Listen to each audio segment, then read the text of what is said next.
A sister says, regarding marrying a person who is not as committed as we are, what if none of the suitors are as practicing as my family?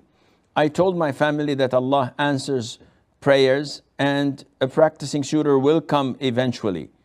They are worried about my age as options seem to be limited. Some suitors accept the veil but say have to go out in front of the in-laws. Better to pray and wait, or what do you advise? First of all, everything has been predestined by Allah Azza wa Jal 50,000 years before He created the universe. So it's done. And life as we know it is just a test. We're being tested as we speak. Some of us are tested with poverty, illnesses, health, wealth. All of these are different tests that Allah Azza wa Jal gives to people, and they will be held accountable according to their results and how they perform. So, technically, if a woman accepts someone, a suitor, and she accepts his proposal, though he is way below her level of righteousness and practicing, the marriage is valid, it is correct, there's no doubt in that because he's a Muslim. However, is it advisable or not? This is something that the vast majority of scholars would advise against. Why? They say that women by nature are weak. And not only women, even men, but generally speaking, this is more predominant in women. They are weak, vulnerable, and easy to manipulate through a husband who is not as practicing.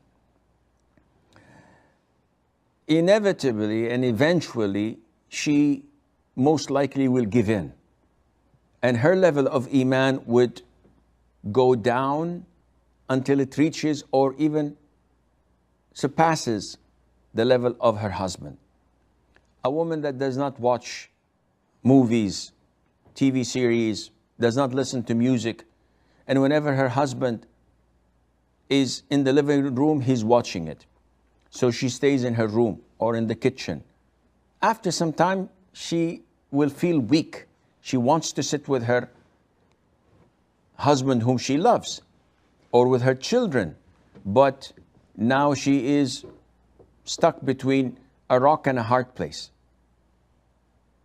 If Allah does not make her steadfast, usually the vast majority will fall weak.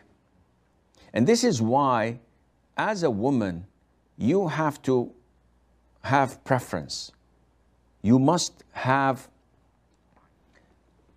something that you would not agree to go below. So let's assume the suitor is good in his moral conduct. His akhlaq is very high. He's kind, caring, loving. He has a good job, but he's clean shaven. This is sinful. But does it impact your marriage to him? I personally would not see that to impact it. Inshallah, in the future, you may be able to convince him. It doesn't affect your marriage.